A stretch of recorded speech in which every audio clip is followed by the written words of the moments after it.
Regina since she was about 7 years old, when their family first moved to London. And it's been a joy to watch her grow up and to develop and to really blossom. And we always try and find speakers who have valuable things for our international students. And so I asked Regina if she'd consider speaking for us on the topic of volunteerism. Now, I know in a lot of countries, volunteerism is kind of a strange concept. People don't do that, but it's a big thing here in Canada, and there's some real value both for you as a volunteer, plus also what you contribute back to society. For those of you that come fairly often, you might remember last January we had a speaker speak, and that was actually Regina's dad, who is a very close friend of ours as well. So Regina is a fourth-year student at Western in the BMOS program, and she'll tell you a little bit more about that. She's also the president of the Rotaract Club at Western, which is kind of the collegiate Rotary Club, if some of you are familiar with Rotary International. So with no further ado, I'd like to introduce Regina to you. Thank you.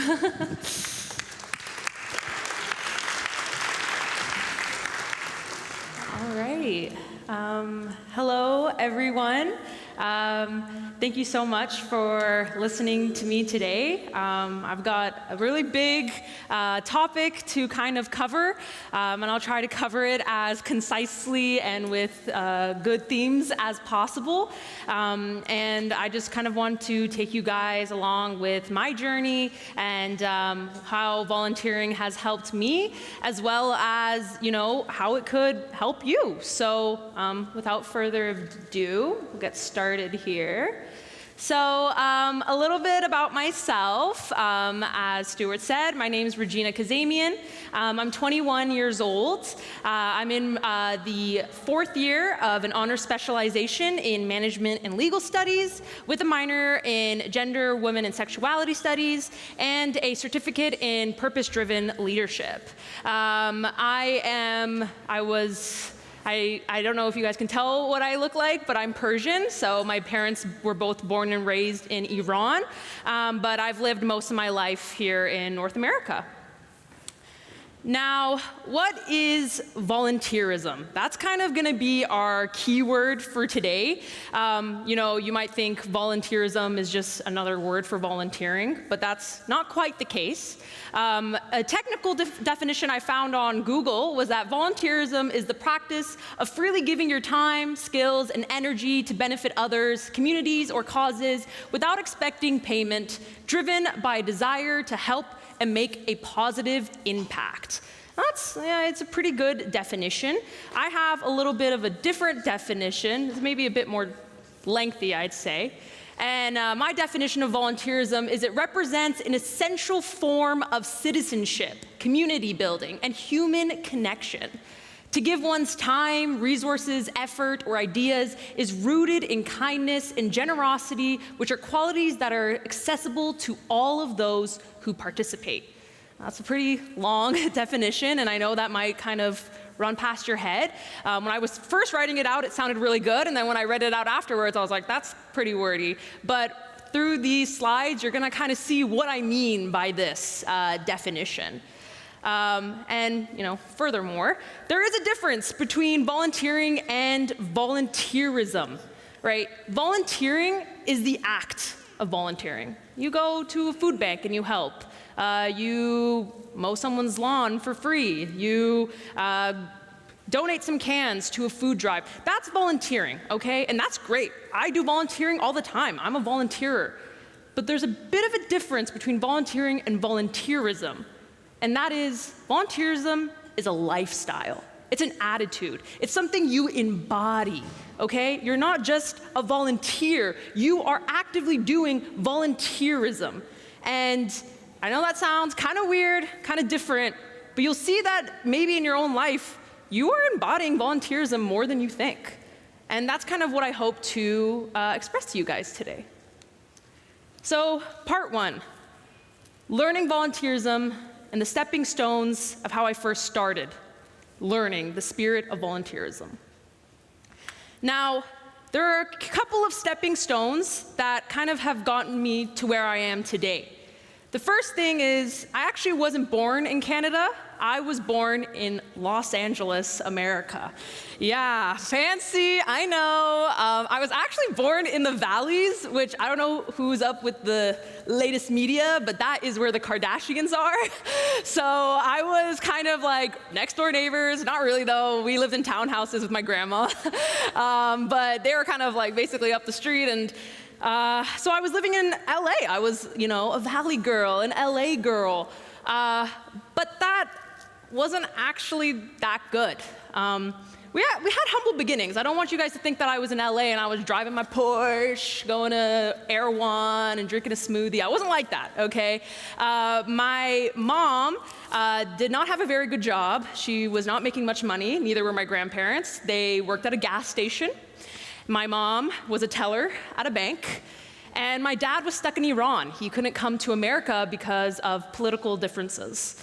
And so basically my mom had to be a single mother for me and my brother.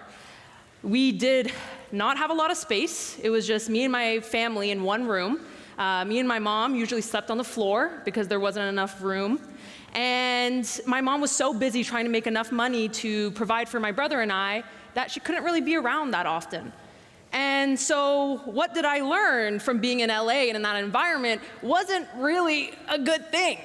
I found that the environment of LA had turned my natural ability to give directions into bossiness rather than leadership.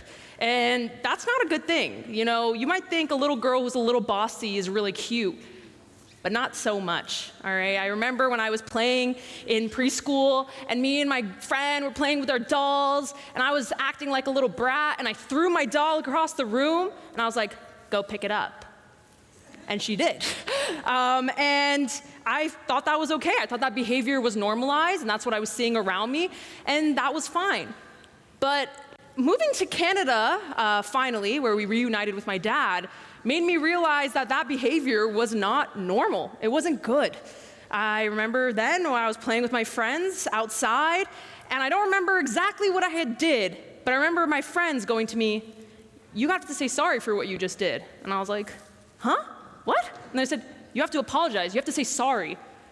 And I don't want you guys to think I don't know what saying sorry means, okay? I wasn't like the devil's spawn, okay? I know what sorry was. But in that moment, I don't know why I had realized that whatever my behavior or my action wasn't okay. It wasn't good that I was not saying sorry regularly. And so when people tell you that myth that, oh, Canadians always say sorry, they are not joking, okay? Canadians love to say sorry, and now I'm one of those people, and I love to say sorry. And that kind of being with Canadians had taught me, how to say sorry, how to work with teams, work with others, how to be kind, and that goodness needs to be learned. I wasn't born a really giving and kind girl. I was born like a brat, okay? And being in Canada was one of my first stepping stones, my environment, my friends around me, that taught me how to be good. My second biggest inspiration is my lovely mom. She is what I consider the embodiment of kindness, of generosity. I know a lot of people here are immigrants. If you have a mom who's an immigrant, you would know that they're usually very giving, regardless, depending on your culture. My mom's Persian, so we love to just do everything and everything for our guests. She will make like 17 dishes and clean the whole house and give you her card. No, she won't do that, but she'll do a lot to give to others. And you might think that that's the reason why I'm saying that she's so kind, but that's not all. She's not just a really generous woman to her guests. She's generous to everyone around her. As a kid, again, I'm still a brat. I might be in Canada and I might be, kind of getting a little bit nicer, but I'm still a brat. And I remember we were walking around and we saw someone who was unhoused and, probably hadn't showered in days, maybe taking a substance or two. They'd probably been in a really hard time of their life. My first thought when I saw them was that I was terrified. I was so scared to see them, and I was almost appalled to be near them. My mom, on the other hand, who right now she's working as a social worker, didn't feel that same sentiment. When the young man had come up to her and asked her for money, she didn't say, "No, sorry," and keep walking her way. She offered to buy the man some food. So she go gets him a meal, and she feeds him.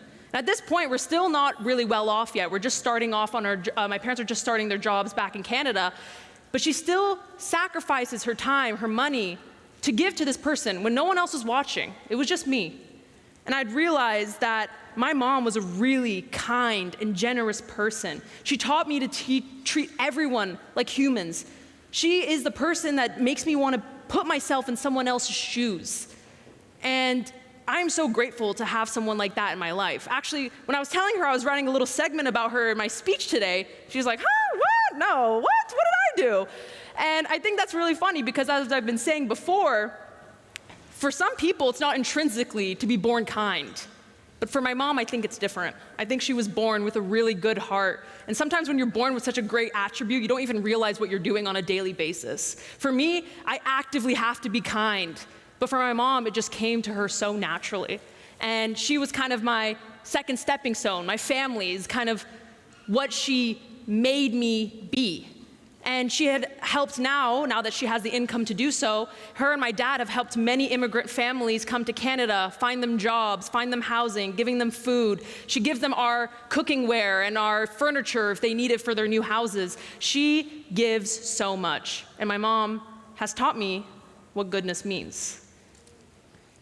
But even before that, and again, this is when I first came to Canada, one of the biggest influences, not only on me, but my family, is the church community.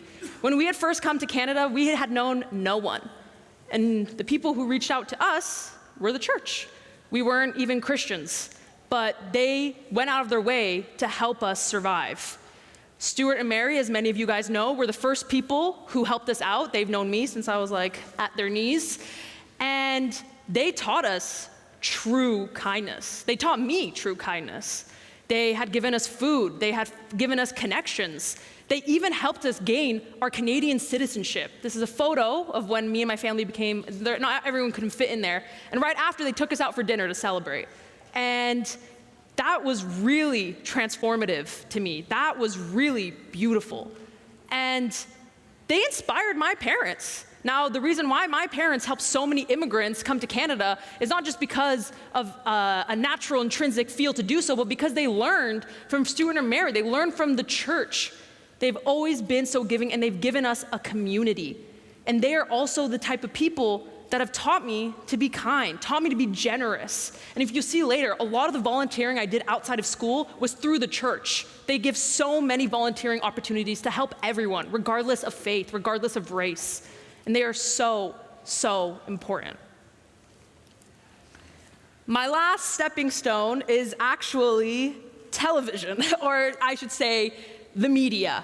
Like I said, I was a brat. I wasn't given over. I was so selfish. I didn't want to do anything for anyone. It was only until I learned that I had to say sorry. I learned that my family was really giving. And I learned that the people we were surrounding ourselves, the church, were also super kind. But for some reason, all three of those still hadn't convinced me to do any active volunteering.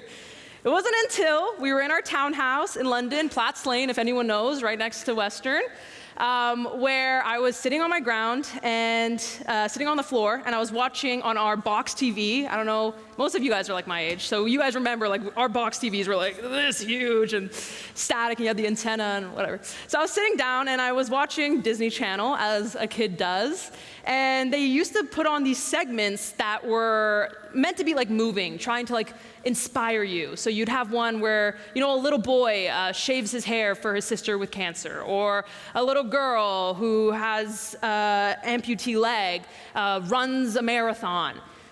Those apparently didn't move me, but what did was a little girl who, instead of asking for presents for her birthday party, had asked for shoes. Now you're thinking, okay, so she just wanted 10 pairs of shoes? That's not very given to me. But that wasn't the case. She didn't want the shoes for herself. She had asked her friends and family to bring slightly used or new shoes to her birthday party to give to a charity. And I don't know what in my brain, what two brain cells connected to make me have like a neuron, a thought, where I was like, wow, that's amazing. On the one day you get to have as many presents as you want, and you can ask and be selfish and do anything, you decide not to do that, and you instead decide to give to others. And that was a really big thing. So I told my parents, hey, for my 8th birthday party, I want to do the same thing. I want to be like this little girl on TV. I want to ask my friends, instead of bringing me the latest Barbie dolls, or like Play-Doh, or a trip to Canada's Wonderland, to instead give me shoes. And so they did. They brought me shoes. And you guys might think like, wow, that was really good. That was so noble of you, Regina, yeah. But it wasn't that crazy. I mean, I didn't do any work. I still had my birthday party. I still had fun. It was my friends who were the ones that brought all the shoes towards me, and I just gave it to I don't even think I did. My parents gave it to the charity. I just had the thought. But that first act of volunteering, that volunteerism, that spirit of wanting to do good, was small but meaningful. It was tiny but impactful. And I've been chasing that feeling ever since, that feeling of feeling so good. I was making my mom proud. I was making myself proud. I saw the other parents, telling their kids, you should be more like Regina. And God, did that feel good. It felt great. And I realized that when I was making this presentation, that volunteerism doesn't have to be some big, grand act. It's not something you guys have to pour your lives into every single day. We are busy. We are tired. We are stressed. And I can't even think about how hard it is, especially for new immigrants in Canada right now. So I know you can't just be like giving and giving and giving all the time and blah, blah, blah, thinking about others all the time. You gotta think about yourself. But I wanna tell you that volunteering doesn't have to be a huge act. It could be something simple. It's the fact that you thought about giving to others that is so important. And so what I want to say is that for this part one, the biggest lessons I want you to take from this is that having the volunteerism spirit is not always intrinsic, but sometimes it's learned. And I'm still learning it to this day. I'm not gonna lie to you guys and say I'm such a saint, I'm such a giver. No, I am sometimes really selfish. Sometimes when I have a huge sandwich and my dad asks me for a bite, I'm like, here, and I cut off like a sliver, and I'm like, that's all you get. I'm still selfish sometimes. But it's that fact that you can learn. You can learn to have that goodness in your heart. You don't have to feel guilty about not having that spirit in you right now. My second thing is that inspiration is key for nurturing your volunteering spirit. Surround yourself with others, with things that make you want to be a better person, that make you want to do good. Think of the stepping stones I told you about. Your environment, your friends, your family, what you're watching on TV. What inspires you to do good? And 3, starting small is okay, and it's easy, and that's fine. You can take bigger steps to greatness. Now, part 2, we'll kind of go more into how I actually started doing volunteerism. I mean, you guys have only seen me do one thing, okay? Okay, great, Regina, you gave shoes on your 8th birthday. Is that all you did? No, I have a lot more experiences, and that's what we're gonna get into. So, starting off, I did a lot of volunteering, especially in high school. So I was on the leadership committee for all 5 years. I won the, I did spirit weeks. I did clothing drives, food drives. I did cancer runs, information campaigns for cultural things.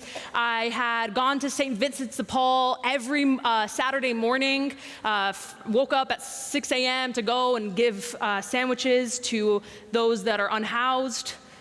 I did a lot in high school. Outside of school, everything else I did was actually through the church. We did the Samaritan's Purse. If you guys have seen those green and red boxes where you fill with things to give to children around the world, I've done that every holiday.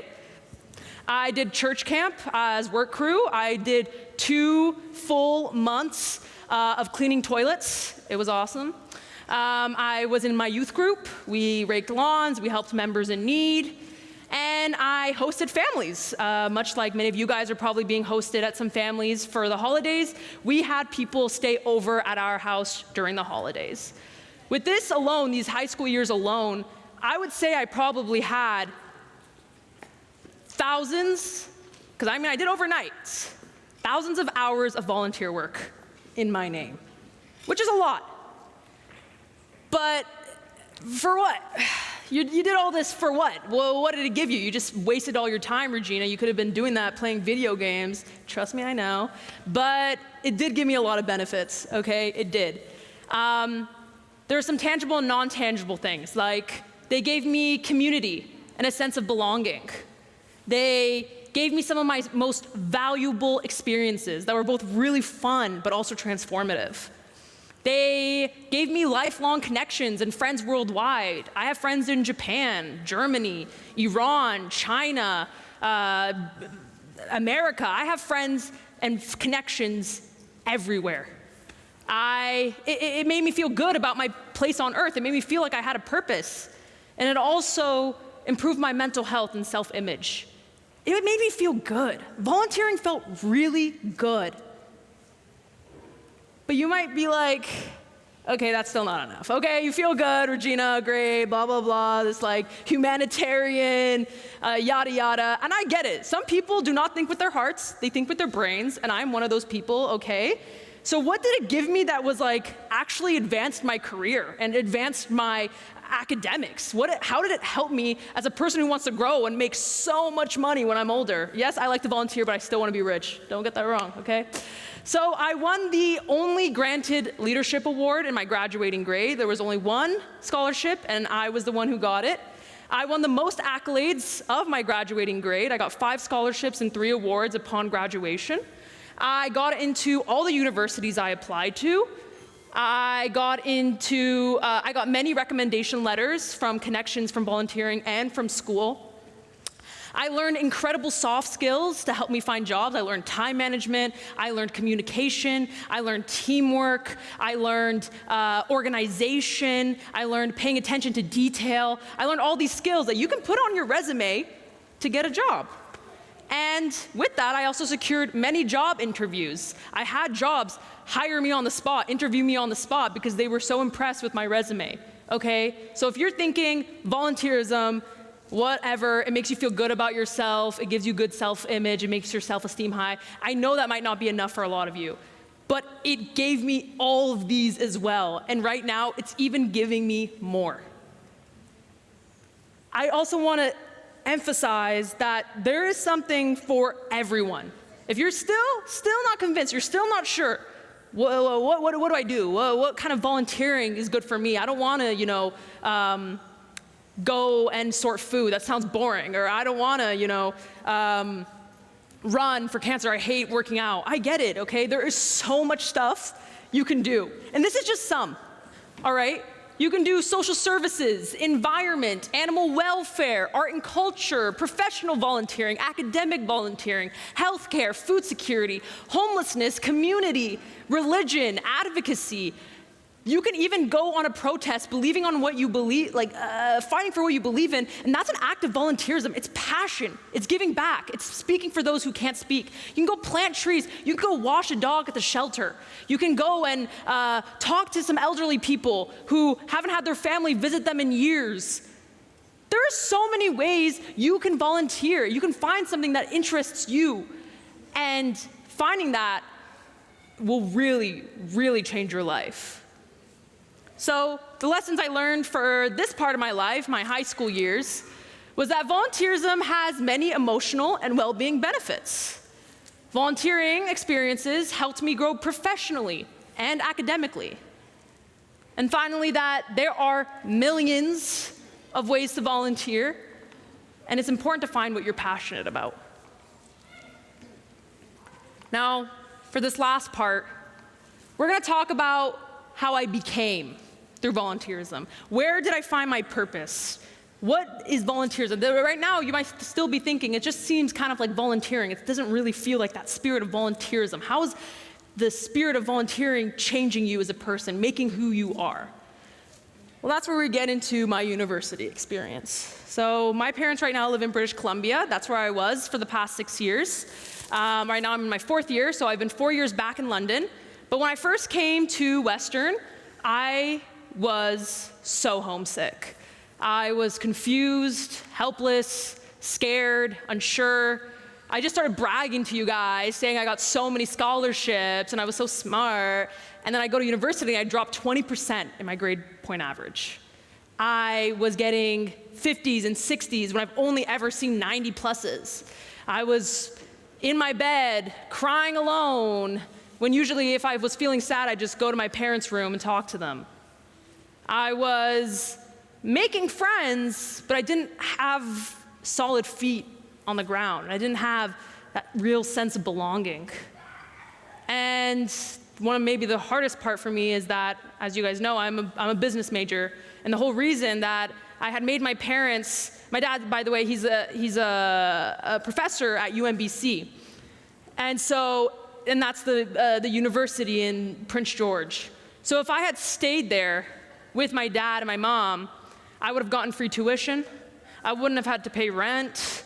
I wouldn't have to pay for transit because I would just use their car. I wouldn't have to pay for groceries. But my parents now have to spend tens and dozens of thousands of dollars for me for rent, for groceries, for transportation, for tuition. And the reason I had them do all this was because I really wanted to go to Ivy Business School. That's the business school that is affiliated with Western.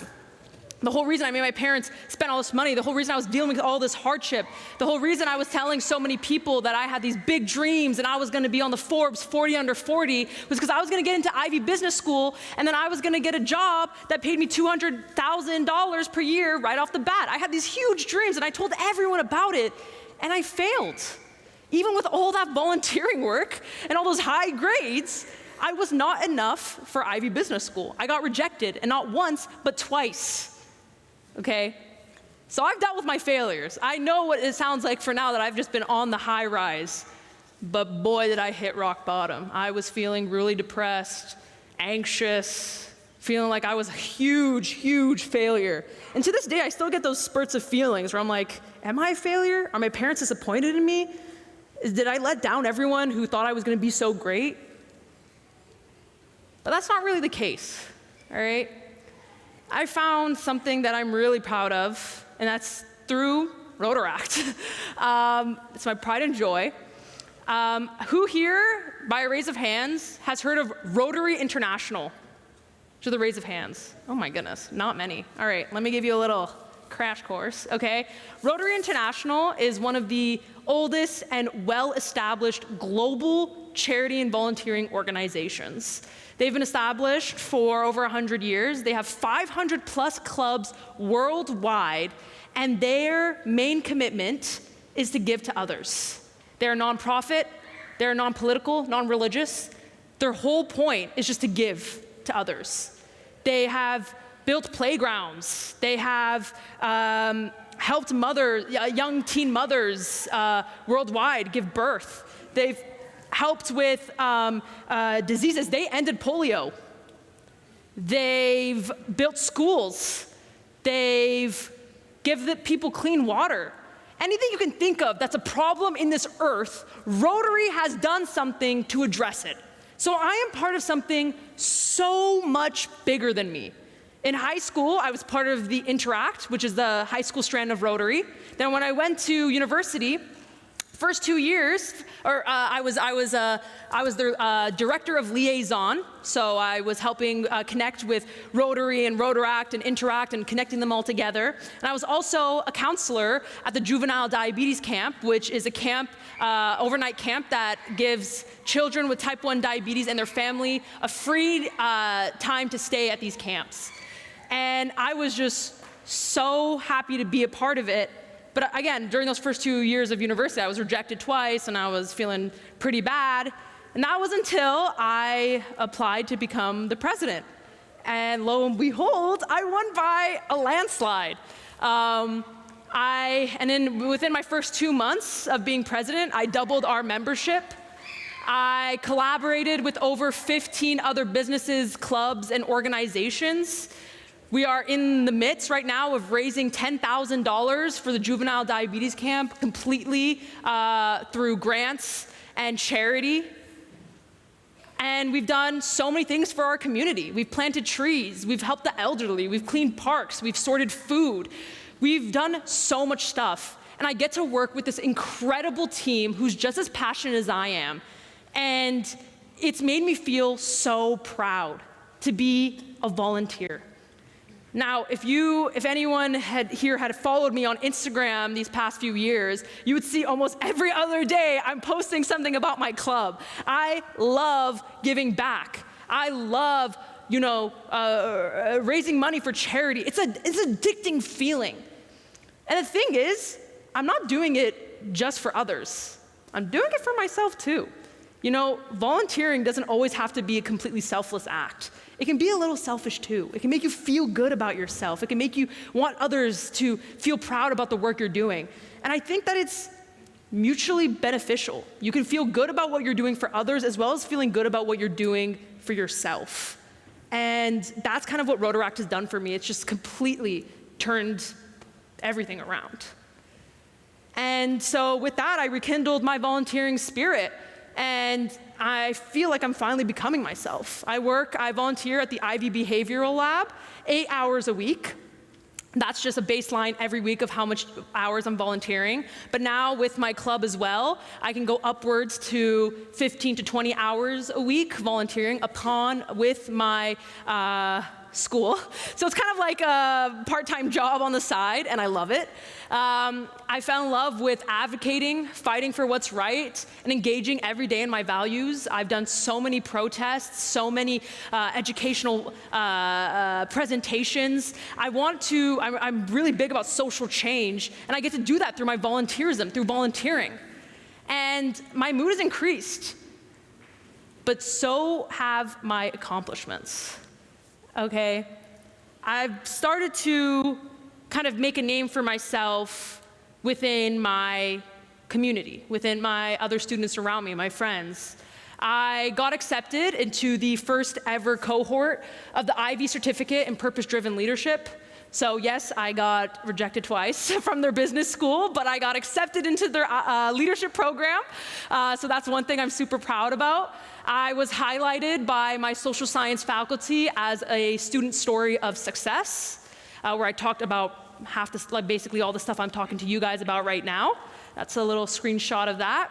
I won the first ever Learn to Lead speaking competition with a speech about international student fees. So I spoke again about something I'm really passionate about. Yes, I'm not an international student, but I have been surrounded by international students my whole life. And the fees they have to pay to get an education in this country is just horrendous. And so I made a speech about it, and I won the competition. And I made so many connections through volunteering. I've met with really, really important people. I've met with people who have stories to tell. And I've made all those connections, and it's molded me into the person I am. It's made me a good person. So the lessons learned from part 3, from my journey thus far, is that volunteerism wasn't just helping others anymore. It had become how I lead, how I cope, and how I understand my purpose. I do everything right now with volunteerism in the back of my mind.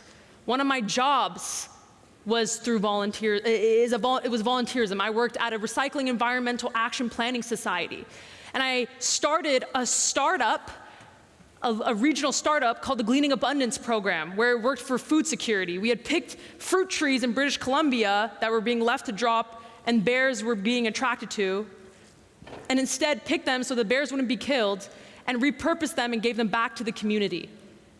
That didn't come just because I like picking apples. It came because I had volunteerism in my spirit, in my person. Everything I do now is because I want to approach something to do something better.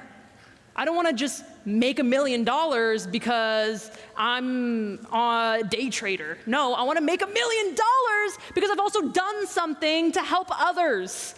Okay? I don't want to be part of a company that its morals are corrupt and it's spilling oil into the sea. No, I want to be part of a company that has a huge sustainability goal and gives back to others. Volunteerism isn't just me going and volunteering. Volunteerism has become who I am.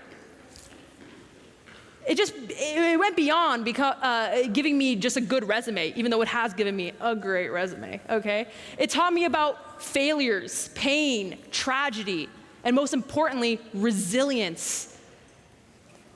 Getting rejected from Ivy had ruined me, but volunteering had taught me that I'm not the only one that's had failures. There's many people around me who are constantly getting kicked down every single day, and they still show up to give to others. And 3, volunteerism is a way of life that once embraced shapes everything you do. That's what I'm saying. It starts small, it starts like a little kindling, and it builds up and it builds up and it builds up and it turns into a raging fire that makes you who you are. And you might not think about it. You might be just kind of in your mind. But once you've started it, it's so hard to go back. So how will you people embrace volunteerism? I know you guys are busy. I know you guys are stressed. I know you have 10 million other things to worry about. I know you just want to get a job. You just want to get your degree. You just want to build a family. I know. But trust me, volunteerism doesn't have to just be always volunteering. There's so much more to that. Once you start, you can never go back. You don't always have to do big acts. Small things once in a while is good enough. You see the guy at the Salvation Army ringing his bell, give him a dime. You see an older lady carrying all these groceries to her car, help her put them in the trunk. You find someone who's walking to school and it's really rainy and they're obviously in a crappy mood and you're driving, give them a ride to school. There's these small things that you're helping others and it makes you feel so good about yourself. Why not do something that makes you feel happy about yourself? It's a way to boost your esteem. It's a way to boost how you feel about yourself. Do it to help others and yourself. Well, just like what I said. Volunteerism is a mutually sustainable practice. You're helping others while helping yourself. There's no downsides to it. I really can't tell you what downsides there are to it. I know I might be biased, but there really isn't. Ask for opportunities, do research, and build a foundation.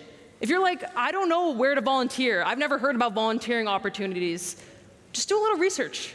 Ask a friend. Ask someone at your church. Go on Google. I searched up to see what else was other than what I know, and I found 10 million other opportunities to volunteer. A lot of times, you will not get recognition for all the work you do, and that's okay. Good things follow for people who, or good things will follow those who do good. So a lot of times, I've done thousands of volunteer hours without getting recognized. It wasn't until I graduated. I had no clue I didn't know why I got 5 scholarships. When they did it, everyone was getting 1, 2, then boom, like a stack of cash. They pull out all these 5 scholarships for Regina Kazamian. And I was so surprised. I had no clue they were gonna do that. For this whole time that I've been volunteering, no one's ever told me, good job. It was expected of you. But eventually you're gonna get recognized. And eventually, good things will happen to you, okay? Believe in that. And it's okay to be selfish sometimes. No one is perfect and setbacks are expected. I was doing thousands of volunteer hours and I still failed to get into my dream business school twice. I was getting 70s. I was feeling horrible. But I still got back up and I still found purpose through volunteering. And that's important. I don't want you guys to think it's always a linear journey. And this counts for everything in your life. This doesn't just count for volunteering. It counts for your career, your education, your family, your love life. Everything, nothing is linear. It goes in waves. And you'll get back up there. It's also important, I didn't put it in here specifically, but there's different age ranges here. If you are a parent and your child has come here and you're trying to give them a better life in Canada, push them to volunteer. It's so hard, especially for kids who might not even be permanent residents, to get a place here, to put their foot down. Teach them, push them, make them an active part of the community, and they will get where you want them to be. If you're someone who's older and you're just trying to make enough money to give yourself a life, your kids your life, don't worry about it, okay? Don't feel like you have to be a bad person because you're not giving thousands of hours volunteering. Volunteerism is not about volunteering. Volunteerism is a way of life, okay? My mom and dad, they don't volunteer. But they are what I consider volunteerism spirits because they help those around them regardless. You don't have to do big global things like my club has done or Rotary has done, giving thousands of dollars or resources to different parts of South America or North Africa or anything. You can just do small things to the people around you. So, where do you want to start? If you are a university student currently right now at Western, come join my club. I would love to have you come join my club, and I will introduce you to everyone, and I will give you friends, and we can go volunteer together, and it's gonna be so awesome. And if you're not in university, you can join Rotaract London. We have a Rotaract club that's available for young adults and adults. That's just a community, London community club. You don't have to be part of anything to go join them. You can also do the Boys and Girls Club if you're interested in helping children. You can do other university clubs. We have 10 million charity clubs and volunteering clubs. You can do the YMCA. They're always looking for new volunteers to help with their sports programs or their childcare programs. You can go hospice, help the elderly, help the sick, help the disabled. You can do the animal shelter. If you don't like dealing with people, I get it. Go help that cute kid. Foster a kid that hasn't had anyone look after it. Bathe a dog. Go play with, this animal that hasn't been let out of its cage in months. Your local church. I mean, I'm assuming many people here have faith. Go to your church. Where do you think I got all those out of high school experiences? I was doing everything through my church, through my youth group. If you're young and you don't want to do things with people much older than you or much younger than you, you will find something for your own age group. Ask. Right now, the Special Olympics are going to be happening soon. They are looking for volunteers if you're into sports. This is like a handful of stuff I found from research and from my top of my head. When I look through the volunteering websites, and I can send you guys those links, there's thousands of opportunities for you to volunteer.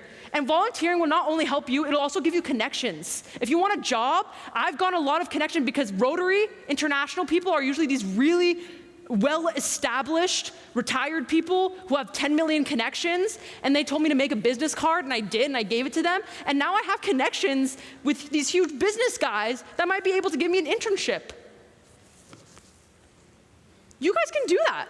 It's not just for me. It's not just for people who are at school or who have years of volunteering experience. Volunteerism, you might already have it. So, I just want to say that there's a lot to learn. I know I gave you guys so much stuff, and it's going to be hard to remember all those lessons that I learned each part of my year. Maybe you don't really even care, and that's okay. The biggest thing I want you guys to go back with is that volunteerism is a way of life. It becomes who you are. You can say that it's kind of like kindness. It's kind of like generosity. It's kind of like community building. It's all of those things. And I really hope that you can come back with a lesson today that will give you more hope for the future. And thank you. Thank you. Want to stay up here? Okay. Okay, so we want to give a few minutes if anybody has any questions or any comments that you'd like to share with Regina. I just want to thank you so much. That was fantastic. Thank you so much. I really didn't know for sure what you were going to talk about until I saw your presentation, and I said, this is going to be amazing. So does anybody hold up your hand?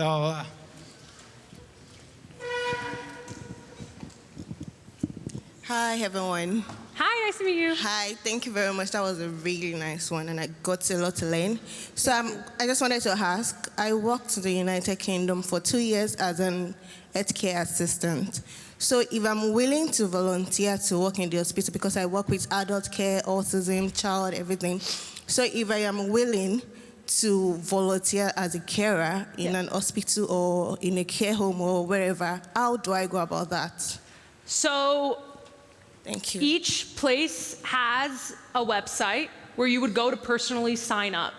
Depending on if you want to do hospice, if you want to do, and hospice is just one way. There's many other places for elderly care, health care, and things like that. Most people that are in my Rotaract club are studying healthcare right now because they want to be doctors, they want to be nurses, they want to be healthcare practitioners, and they have a lot of experience outside of the club volunteering. If you would like, you can meet me afterwards, and I will help you I'll do some research and give you some links, and then I'll show you where you can sign up, and it's usually a very easy process. Most they might ask you to do is a vulnerable sector check if you're working with vulnerable groups, and that's a very easy thing you can do through your local police station. So yeah, absolutely. You can do it. It's very accessible. It shouldn't be too hard. No worries. Hi. Hi, thanks for you have such a good energy and passion to talk about the volunteerism. Thank you. So I just wondering, because you talk about you're at fourth year at Western, right? Yeah. And my daughter is at Western, and which club she should join and where they can find you guys? Rotaract! Join Rotaract if you have your daughter's. If I can also go to you after, and I can help you type out the actual name of the club. We're still selling memberships, okay? It's through the University Student Council website where you can buy a membership. It's only $8, I believe. So she can buy a membership. She'll be joined into our Discord where we talk about all our volunteering opportunities. And anytime we have an opportunity, she can come, and we do give transit help to people who don't have a car or can't go. I have a car, so a lot of times I drive volunteers. So I'll just tell you the club name, and then you can give it to her, and then she can reach out to me, and I can help her out with the rest. Is that only during certain time, like is that beginning of the term to start to join the club, or any time during the We have time, but I do believe memberships end by the end of January, I think. So just before January. But if not, if she still didn't have time to buy it for any reason, I will still let her come to our volunteering events. Just don't tell the USC. But I will help her out. No worries. Yeah, so tomorrow would be a good day. Okay. Yeah, as soon as you can is always great. Yeah. Anybody else?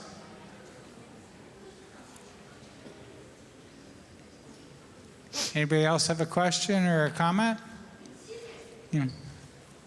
Yeah. Oh, we got one over here.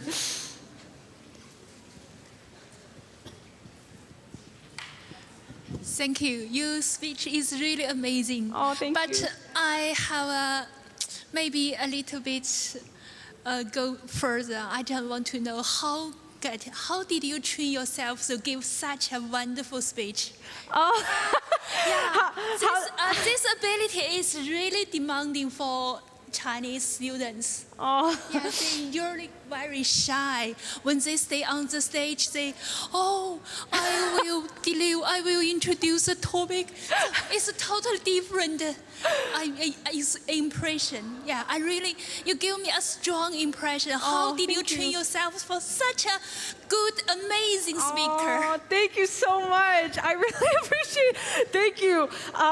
Actually, I'm naturally pretty extroverted, and it used to be a really annoying thing, so people would be like, Regina, shut up, stop speaking so much.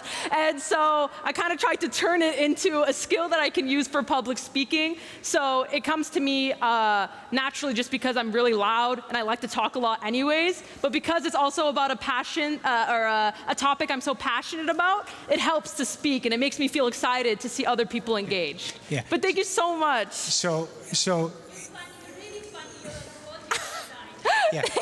So even in the way that you asked your question, I could hear the passion come out in your voice because you really wanted to learn. Now, if we asked Regina to give a speech about zeolite, I wouldn't be able to say anything. My dad, he could talk for hours about his research, but I wouldn't be able to. I love talking to her dad about his research. I don't understand a thing that he says, but he's got such passion. God made him to work with that. Yeah. And so you have passion. Go with the passion. But you have passion too, because I could hear that in your question. I believe you can do it as well. You can definitely do it. Yes, don't worry. You will do it eventually. I believe it, for sure. Did you have your hand up? Oh, I thought saw you put your hand up. Okay. Hey, Oh, we have somebody else? someone here. Okay, somebody's got a question over here. They have a question. You have a question? Ooh. Okay, you go first. I have a question. Yeah. What's the youngest group that I can volunteer? Ooh, very good question. I would say usually I forgot to mention a volunteering thing I did. I used to work as a counselor at the Active Minds Camp, which is a camp for kids learning science. And I was a counselor for that for 2 or 3 summers. The youngest person I saw, maybe 13 or 14, maybe? How old are you, Owen? You're 9. Okay, well, I'll tell you a story. When my daughter was 8 years old, we had a neighbor who was 88 years old, and she was going blind. And our neighbor loved to read, but she couldn't read anymore. So our daughter would go next door and would read to her for a half an hour. And Gladys really loved that because it gave her something to think about. And it was really kind of neat because our daughter, if she was talking about a friend, we wouldn't know if the friend was 2 years old or 88 years old. So you could look even around in your neighborhood, and if there's an older person, you could do something like that. Now, They did the volunteering in Cherry Hill Mall. good. Yeah, you can do it. You can do tutoring. How or- many years old are you? Oh, wow. I am 21 years old. I'm turning 22 this month. So, yeah, I'm 21. But also, just to say, you can do tutoring. You can. I had a lot of kids come to our lawn and ask if they can mow the lawn or shovel the snow. You can, like you said, read books to the elderly. You can go to the library. Sometimes the library has like events. I was thinking more like official organizational volunteering, but volunteerism, you can do it to anyone around you, anyone you help, even if you're helping your mom with cleaning the house. That's volunteering. So you can think about that as well. But thank you. Yeah, that's great. I love your attitude. The passion is awesome, yes. Yeah. Anybody else have a question? Yeah. Anybody? Yeah. Yeah. Okay, well, thanks again, Regina. Thank you. Just really appreciate all the work that you put into Thank this. you so much. And That's wonderful. I hope that each one of us are inspired to live a life that's full of volunteerism. And it can be something small, like Owen and his brother that went to volunteer at Cherry Hill Mall. I don't even know for sure what they did, but Cherry Hill Mall, if you don't know it, is full of older people. Yeah. And a lot of those older people, they don't have younger kids in their lives. They love for you to come up and talk with them and, you know, get to know them. So there's many things that you can do. So thanks again. Thank you so much. Yeah. Yeah. Thank you. I appreciate it. Thank you so much.